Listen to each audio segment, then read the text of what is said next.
Assalamualaikum warahmatullahi wabarakatuh. Alhamdulillahirabbil alamin. Wa bihi nasta'inu ala umuri dunya waddin. Wassalatu wassalamu ala asrafil anbiya'i wal mursalin wa ala alihi wa ashabihi wa man tabi'ahum bi ihsanin ila yaumiddin. Asyhadu an la ilaha illallah wahdahu la syarikalah wa asyhadu anna Muhammadan abduhu wa rasuluh. Allahumma shalli wa sallim wa barik ala Muhammad wa ala ali Muhammad kama shallaita wa barakta ala Ibrahim wa ala ali Ibrahim bil alamin innaka Hamidum Majid. Amma ba'du. Bapak-bapak dan ibu-ibu serta jamaah sekalian, a'azani Allah wa iyyakum ajmain. Alhamdulillah pada kesempatan kali ini kita masih bisa berjumpa untuk melanjutkan ngaji kitab Tauhid alladzi huwa haqqullah 'alal 'abid. Pada pertemuan pekan lalu kita sudah sampai bab tentang al-musawwir al-musawwirun atau ma ja'a fi al-musawwirin, yaitu tentang hukum para penggambar, para pematung ya. Pada pertemuan yang lalu kita sudah membahas berapa hadis? 1 atau 2 hadis ya? 2 ya? Ya, sekarang kita akan masuk hadis yang ketiga. Walahuma, lahuma itu maksudnya Bukhari dan Muslim. An Ibni Abbasin radhiyallahu anhuma, dari Abdullah bin Abbas radhiyallahu anhuma, beliau mengatakan, sami'tu Rasulullah sallallahu alaihi wasallam yaqul, aku pernah mendengar Rasulullah sallallahu alaihi wasallam beliau bersabda, kullu musawwirin finnar. Setiap penggambar atau pematung itu ada di neraka. Tukang gambar, tukang buat patung itu ada di neraka. Yuj'alu lahu bi kulli suratin sawwaraha nafsun. Nanti akan dijadikan untuk dia, si penggambar ini, setiap gambar atau patung yang dia buat itu nanti akan diberi jiwa, akan diberi nafas ya. Yu'adzabu biha fi jahannam. Yang dengan gambar itu dia akan diazab di neraka jahanam. Oh, ngeri ini Bapak Ibu. Jadi kalau ada tukang gambar, berapa gambar yang Bapak Ibu sudah buat? Maka seluruh gambar yang pernah kita buat ya, yang yudohi'una bi khalqillah ya, yang menyerupai makhluk Allah itu akan diberi ya, nafas oleh Allah Ta'ala. Dan semua gambar-gambar yang kita buat itu kita akan diazab dengannya, dengan gambar yang pernah kita buat. Semakin banyak kita membuat gambar, semakin banyak azab yang akan didapatkan. Pembahasannya kita jelas ya kemarin pada pertemuan yang lalu, bahwa gambar yang dimaksud di sini adalah gambar apa? Makhluk bernyawa, manusia dan hewan. Kalau selain manusia dan hewan, boleh. Walaupun ada yang mengatakan tidak boleh juga ya, makhluk Allah yang tidak bernyawa tapi tumbuh seperti pohon. Ada juga ulama yang mengatakan tidak. Tapi pada umumnya jumhur mengatakan boleh. Nah ini, siapa yang mengatakan tidak boleh kemarin? Imam Mujahid, seorang ulama tabi'in. Baik. Nah, Bapak Ibu dan jamaah sekalian, a'azani Allah wa iyyakum ajmain. Jadi berdasarkan hadis Bukhari Muslim, Al-Bukhari dan riwayat Imam Bukhari dan Muslim ini ngeri sekali Bapak Ibu ya. Ancaman yang disampaikan oleh Nabi terhadap orang yang suka menggambar yang menyerupai makhluk Allah Subhanahu wa ta'ala. Jadi dia akan ada di neraka. Apa yang maksud dia akan ada di neraka lalu diazab dia oleh setiap gambar yang dia buat itu? Nah, Bapak Ibu dan jamaah sekalian ya, berdasarkan keterangan dari para ulama Ahlus Sunnah wal Jamaah, maksudnya orang kalau dia seorang muslim tapi dia suka menggambar, suka buat patung, maka maksud hadis ini kullu musawwirin finnar, maksudnya adalah ya, dia akan masuk ke dalam neraka ya, dia akan masuk ke dalam neraka wa in dakhalaha lam yakhlud fiha. Tapi walaupun dia masuk, kalau dia memang seorang muslim, tidak akan kekal di neraka. Artinya dia akan nyicipi neraka, itu yang dimaksud kullu musawwirin finnar. Tapi kalau orang kafir, maka khalidan abada, dia selama-lamanya. Kalau dia muslim, dia akan nyicipi neraka walaupun nanti dia akan dikeluarkan dari neraka itu karena ada tauhid di dalam hatinya. Nah, sementara ya, menurut orang Mu'tazilah dan orang Khawarij ya, beda lagi ya. Kalau menurut orang Khawarij, orang yang dimaksud dia tadi ada di neraka karena menggambar itu, kalau menggambar makhluk bernyawa berarti minal kabair ya, termasuk dosa besar. Kalau kata orang Khawarij, dia akan kekal di dalam neraka li'anna fa'ilul kabirah indahum mukhallad finnar. Karena setiap pelaku dosa besar menurut paham Khawarij, orang-orang Khawarij, mereka akan kekal di dalam neraka. Nah, tapi kalau orang Mu'tazilah lain lagi ya. Orang Mu'tazilah memandang kalau ada seorang mukmin melakukan dosa besar, maka la fil jannah wala finnar. Dia tidak di surga juga tidak di neraka. Fa innahu fi manzilatin baina manzilatain, dia akan ada di satu tempat, tidak di surga, tidak di neraka. Ini juga paham batil ya orang Mu'tazilah. Sementara orang Murji'ah mengatakan annal murad bil musawwir al kafir. Yang dimaksud kullu musawwir finnar dalam hadis ini menurut orang Murji'ah orang kafir. Orang kafir. Jadi kalau orang Islam aman. Kira-kira begitu bahasa lainnya ya. Menurut orang Murji'ah. Karena mereka itu mengatakan li'annal mu'mina indahum, karena seorang mukmin menurut orang Murji'ah la yadkhulun naru abadan. Kalau dia mukmin dia tidak akan masuk neraka selama-lamanya. Ini paham Murji'ah. Sama dia mukmin, dia melakukan dosa besar sekalipun tidak akan masuk ke dalam neraka selama-lamanya. Itu. Jadi yang dimaksud kata mereka musawwir di sini adalah al-kafir. Tapi ini juga batil ya. Nah, karena Bapak Ibu dan jamaah sekalian, ya, seorang muslim pun ada yang memang dia suka menggambar atau membuat patung. Nah, itu juga termasuk, cuma bedanya kalau orang beriman dia menggambar, dia akan masuk surga neraka, ya. Bisa masuk. Nah, cuman yang suka gambar, membuat patung, dia masuk ke dalam neraka. Karena Nabi mengatakan kullu musawwir finnar, masuk. Dia masuk neraka. Cuma tidak kekal. Nyicipin. Mau Pak nyicipin? Enggak. Ya. Itu.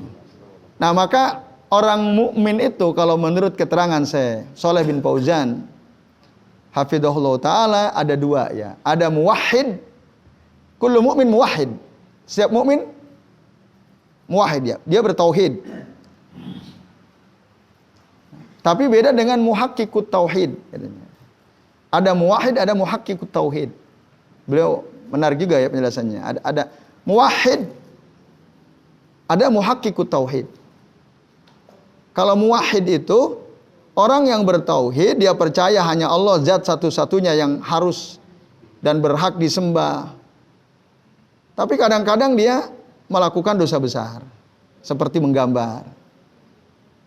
Kadang-kadang dia melakukan syirik, terus dia bertaubat.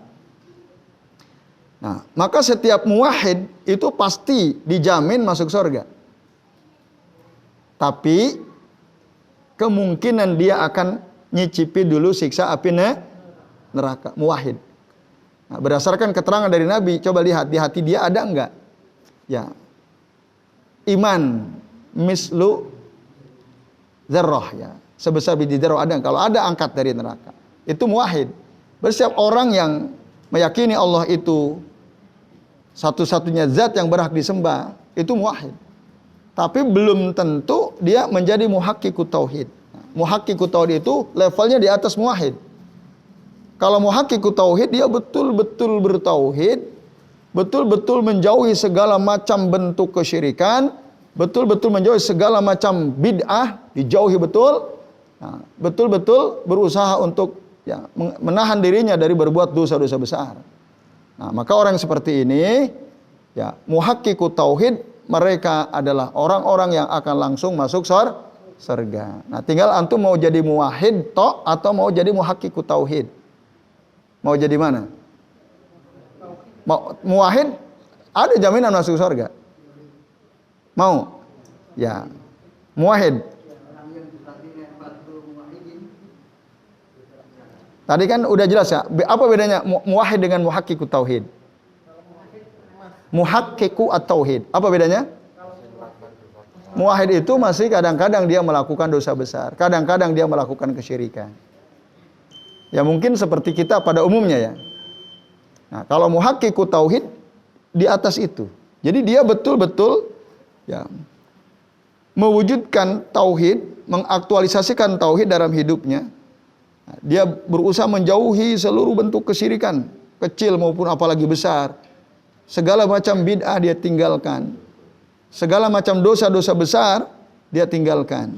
Nah, maka orang-orang seperti ini muhaqqiqut tauhid adalah orang yang kelak nanti dia langsung masuk surga, tidak nyicipi dulu siksa di neraka. Yang kalau dalam hadis Nabi dalam kitab ini di bab-bab awal kan udah jelaskan ya, yang mereka itu masuk surga tanpa dihisab, tanpa diazab. Nah itu. Ya di antara syaratnya juga Nabi menyebutkan ya. La yaktawuna wala yastarquna wala yatatayyaruna wa ala rabbihim yatawakkalun. Itu syaratnya 4 yang ada disebutkan dalam hadis Nabi SAW. Baik Bapak Ibu dan jamaah sekalian, a'azani Allah wa iyyakum ajmain. Jadi itu ancaman dari Nabi. Nah, di hadis terakhir nih, maaf ya karena waktunya. Satu lagi, masih juga dalam riwayat Imam Bukhari dan Muslim, ya. Hadis dari Nabi, kata Nabi apa? Man sawwara suratan fid dunya, barang siapa yang menggambar suatu gambar atau membuat patung, satu patung di dunia, kullifa, maka dia akan dibebani oleh Allah Ta'ala an yanfukho, untuk meniupkan fiha, ke gambar atau patung itu ar-ruha, untuk meniupkan ruh. Jadi Mas Fajar misalnya pernah buat gambar, buat patung gitu. Nanti kelak di akhirat Allah akan bebani Mas Fajar, Fajar, coba kamu tiupkan ruh ke patung ini. Tiupkan ruh ke gambar yang engkau pernah buat dulu. Nah ini azab ini. Walaisa binafih, dan dia nggak akan mungkin mampu menjalankan perintah Allah ini ya, untuk meniupkan ruh kepada si gambar yang dia buatnya itu. Nah ini juga azab Bapak Ibu dan jemaah sekalian, beban yang berat. Nah, kalau kita dibebani oleh sesuatu yang kita tidak mampu, berat atau tidak? Berat. Ini Allah yang nyuruh, kita disuruh untuk memberikan ruh dan kita tidak akan mampu. Nah ini Bapak Ibu dan jamaah sekalian, a'azani Allah wa iyyakum ajmain. Nah, maka inilah la yatamakkanu minhu. Tidak mungkin, ya. Dan ini ziyadah fi ta'dzibihi, tambahan azab untuk dia.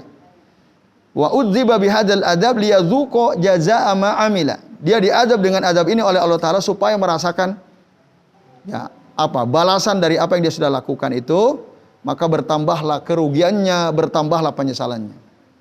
Nah, itu Bapak Ibu dan jamaah sekalian, oleh karenanya jangan sekali-kali kita menggambar atau membuat patung makhluk bernyawa, yaitu Bapak Ibu sekalian, ya nanti insya Allah ada satu hadis lagi yang belum sempat kita bahas ya, dan kesimpulan-kesimpulan dari bab ini. Nah, sementara karena sudah Isya kita cukupkan. Monggo yang bertugas muadzin silahkan azan. Sudah Isya nih ya? Ya, betul. Ya alhamdulillah Bapak Ibu ya, kita sudah memasuki waktu Isya ya. Sedikit tambahan penjelasan sebelum kami buka ya sesi tanya jawab sambil menunggu waktu iqamah. Jadi berdasarkan hadis yang tadi ya terakhir dari Imam Bukhari ya, Dan juga Imam Muslim, man sawwara suratan fid dunya kulli fa ayyan fukhu fiha ruh wa laysa binafih. Nah, itu kata saya Ibnu Al-Utsaimin, yaqtadi annal murad at-taswir taswiru al-jism kamilan. Jadi yang dimaksud menggambar di sini menggambar fisik secara sempurna. Wa ala hadza, berdasarkan ini, falau sawwara ar-ra'sa wahdahu, kalau ada orang membuat gambar kepala tok, membuat patung kepala tok gitu ya. Sawwara ar-ra'sa wahdahu fala jisma, tidak ada fisik badannya, au al-jisma wahdahu bila ra'sin, atau dia membuat patung atau gambar tubuhnya tok tanpa kepala, ya, maka apa? Fadzahiru al-jawaz. Ini boleh. Gitu. Ya kalau cuman Pak Antun misalnya buat souvenir gitu ya, kepalanya tok gitu, nggak ada badannya, atau badannya tok nggak ada kepalanya, itu dibolehkan. Fadzahir al-jawaz menurut keterangan dari Syekh Ibnu Al-Utsaimin ya. Berdasarkan hadis Jibril ya, ketika masuk ke rumah Nabi SAW, waktu itu oleh Nabi dipersilahkan. Kata Jibril, bagaimana aku bisa masuk sementara di rumahmu ada gambar, ya, ada gambar makhluk bernyawa. Maka Jibril memberikan saran, antuk to'a, ya, ru'usahu au, ya, tuj'ala bisaton tata'uhu. Kamu potong kepalanya, ya, gambar itu dipotong kepalanya, atau dijadikan karpet yang diinjak gitu ya, kaset yang diinjak, itu nggak ada masalah. Jika dihinakan ya gambar itu. Nah itu dasarnya itu. Menurut keterangan saya Ibnu Utsaimin ya. Kalau di sini disebutkan mur bi ra'si at-timsal falyaqta. Ya. Jadi diambil kepala patung itu dipotong. Itu. Maka kalau hanya kepala to atau badan to tanpa kepala, ya itu ya dibolehkan, jawaz ya. Tapi kemudian beliau mengatakan lakin taswirur ra'si wahdahu indi. Tapi menurut saya, kata saya Ibnu Utsaimin, membuat patung kepala to atau gambar kepala to fihi taraddud. Fihi taraddud. Taraddud itu meragukan. Amma baqiyatu al-jism pala rasa bahwa kasyajarah la taradada fihi indi. Adapun kalau membuat gambar atau patung tubuh to tanpa kepala, itu seperti menggambar pohon, enggak ada hal yang meragukan lah. Itu artinya tegas kebolehannya. Kalau kepala to masih ada kemungkinan orang melakukan perbuatan yang dilarang oleh agama ya. Masih ada. Maka beliau mengatakan taraddud fihi taraddud. Tapi tadi di awal beliau mengatakan ya fadzahir al-jawaz. Secara zahir boleh. Nah, ini sekalian, azani Allah wa iyyakum ajmain ya. Itu keterangan tambahan yang dimaksud dengan hadis terakhir tadi ya, yang berarti nomor berapa tadi? Nomor 4 ya. Nomor 4 yang walaysa binafih. Ya, saya kira itu tambahannya. Nah, selebihnya insya Allah nanti kita akan bahas. Mudah-mudahan pada pekan depan bisa tuntas bab ini ya. Ya, silakan. Jadi di Jumat itu kalau orang menggambar itu tanpa kepala, hanya sekedar dilaknat. Dilaknat Allah al-musawwir. Itu keterangannya orang yang gambar tanpa kepala. Cuma dilaknat. Dalam itu keterangan yang antum baca itu. Wallahu alam ya. Ini tadi kalau menurut di dalam kitab Al-Qaul Al-Mufid ya, yang ditulis oleh Syekh Ibnu Al-Utsaimin mengatakan, jadi falau sawwaru ar-ra'sa wahdahu bila jismin au al-jisma wahdahu bila ra'sin fadzahiru al-jawaz. Ini keterangan dari Syekh Ibnu Al-Utsaimin. Kalau yang antum baca dari siapa keterangannya?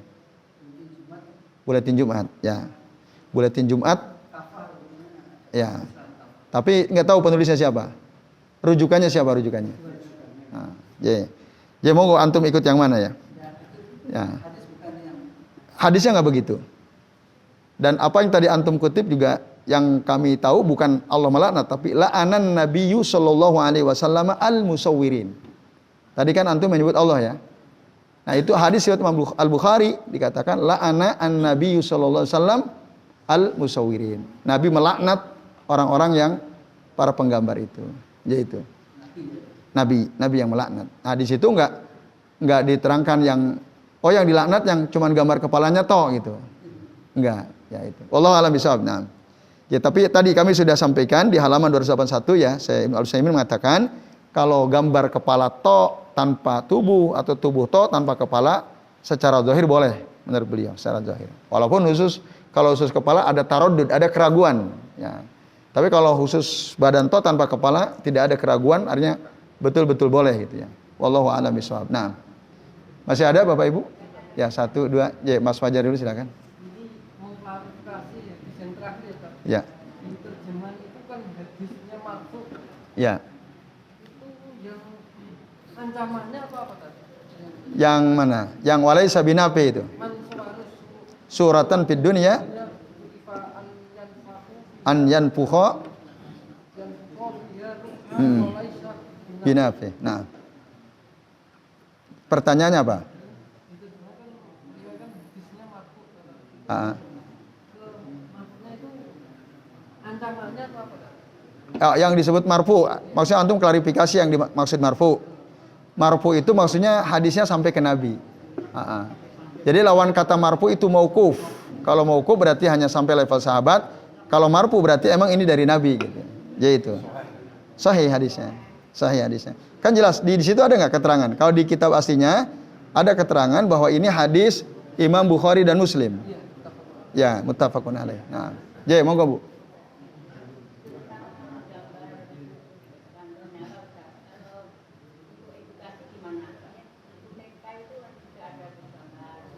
TK Bu ya, ya.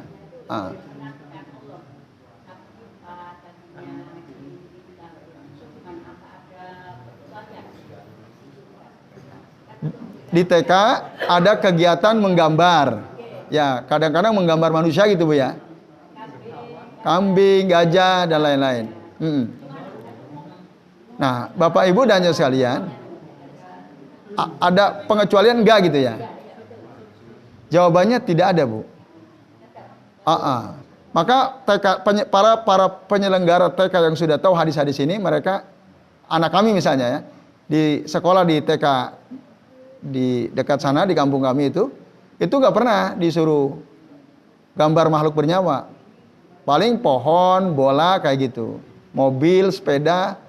Sejauh yang kami, dan memang bahkan buku saja, buku kan kadang ada buku kartu, ada kartunya Bu ya, di cover buku tulis itu kan ada kartunya banyak ya, yang dijual di toko-toko itu kan, itu oleh ustadz atau ustadzanya diingatkan. Nanti, nah istri saya di WA, tolong itu gambar-gambar di cover buku tulisnya ditutup. Nah gitu. Apalagi menggambar langsung ya, santrinya atau anaknya disuruh menggambar langsung, itu dihindari betul Bu.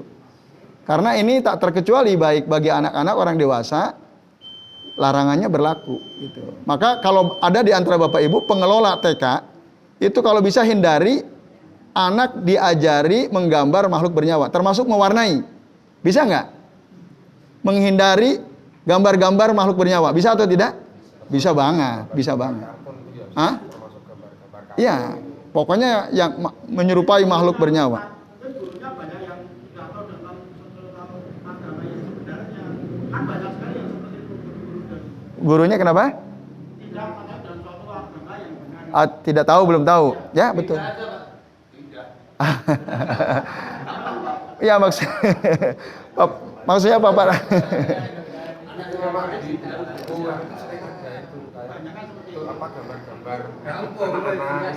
Ya, maka yang udah paham, biasanya gambar ini nggak ada matanya gitu, atau diputus antara kepala dengan tubuhnya, itu untuk menghinakan, itu maksudnya. Tapi kalau utuh, itu sebaiknya dihindari Bu. Gitu. Sama aja baik anak-anak TK ataupun gurunya, ya sama. Sebaiknya menghindari karena ini ancamannya berlaku umum, tidak ada kekhususan. Yaitu. Wallahu a'lam bishawab. Itu yang kami pahami Bu ya.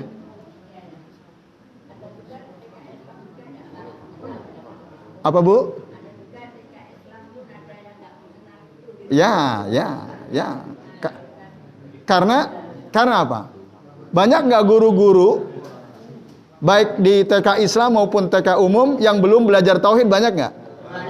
Banyak banget. Banyak yang belum, nggak ngerti. Makanya emang harus diajarin kayak begini. Kami salah satu kegiatan kami membina guru-guru ya. Ada guru-guru SD yang pembinaannya tiap sepekan sekali itu mempelajari kitab tauhid, udah berganti-ganti kitab ya. Supaya tadi paham. Setiap guru baru, guru lama terus kita rutin ngaji kitab tauhid.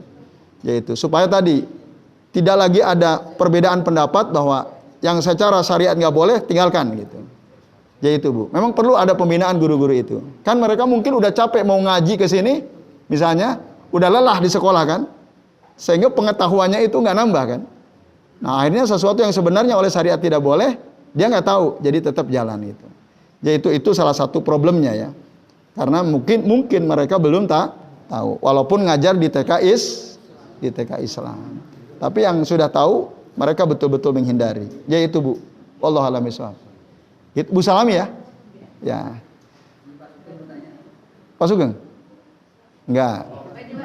Terakhir ya. Ketika kita itu lihat fosil manusia purba, sementara dia itu kan ketika dia membuat itu kan tidak mengenal agama. Itu bagaimana orang yang tidak mengenal agama itu? Orang tidak mengenal agama, terus yang ditanyakan gimana? Artinya dia itu yang Kalau dia menggambar bagaimana gitu? kemarin itu ketika pada tanggal 1 Asyura itu banyak di Parangtritis. Alasannya apa? Kenapa? Banyak apa Pak? Di Parangtritis. Parangtritis. Pada kumpul di sana. Kalau di sana itu lebih nyaman. Kenapa di sana nyaman? Kok ngaji saja? Bagi ya kalau di sana itu lebih nyaman, saya lebih mantap gitu. Terima kasih. Ya, terima kasih Pak Zuhri. Yang pertama, bagaimana kalau orang non-muslim, orang kafir ya, orang yang nggak paham agama menggambar fosil, itu siksaannya lebih dahsyat lagi itu. Iya kan? Bahkan andai kata pun dia nggak menggambar, ya kalau orang kafir nggak kenal agama pasti diazab gitu. Apalagi tambah dia gambar kan. Kalau dia tidak beragama, nggak kenal agama Islam ya, dia bukan seorang muslim, maka mereka lebih berat lagi. Jadi itu Pak Zuhri. Lalu yang kedua, nah, Parangtritis, malam 1 Syuro, pantai Parangtritis. Ngapain? Adem di sana gitu ya katanya. Nah, ya.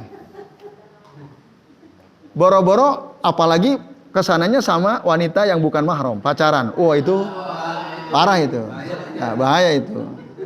Ya. Bahkan boro-boro begitu loh Pak. Kita kumpul-kumpul saja merayakan menyambut tahun baru 1 Muharram di masjid tempatnya boleh atau tidak? Tidak boleh. Tapi ada nggak sebagian kaum muslimin yang anggap itu boleh? Banyak. Itu ngapain coba? Apa ada tuntunannya?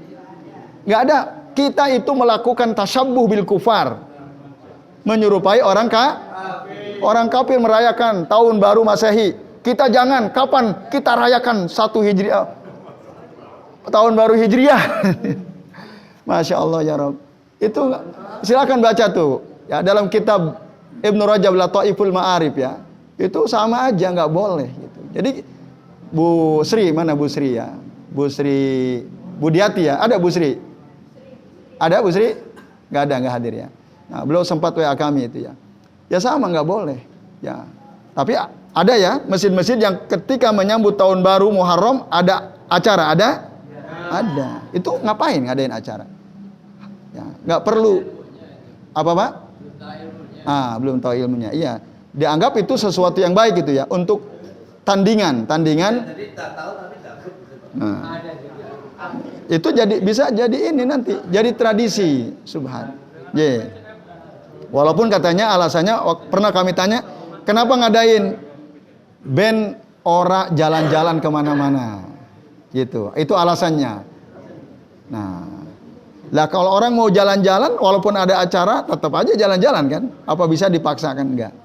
Itu. Dan yang lebih bahaya, nanti itu dianggap sebagai sesuatu yang masru itu, yang dianjurkan, padahal nggak ada dasarnya. Jadi sudah biasa. Tapi mengadakan peringatan itu dengan puja ada berbagi bansos, bagi miskin, bagi santunan yatim. Gimana bisa? Maksudnya memperingati malam tahun baru Hijriah. Dalam kajian. ya tadi kan Ada kumpul tapi momentumnya karena tahun baru Muharram kan itu. Ya itu nggak ada. Jadi yang ada hari yang kita memang dianjurkan untuk merayakannya hanya ada dua. Apa itu? Idul Fitri wa Idul Adha. Udah itu saja. Selain itu nggak perlu. Gitu.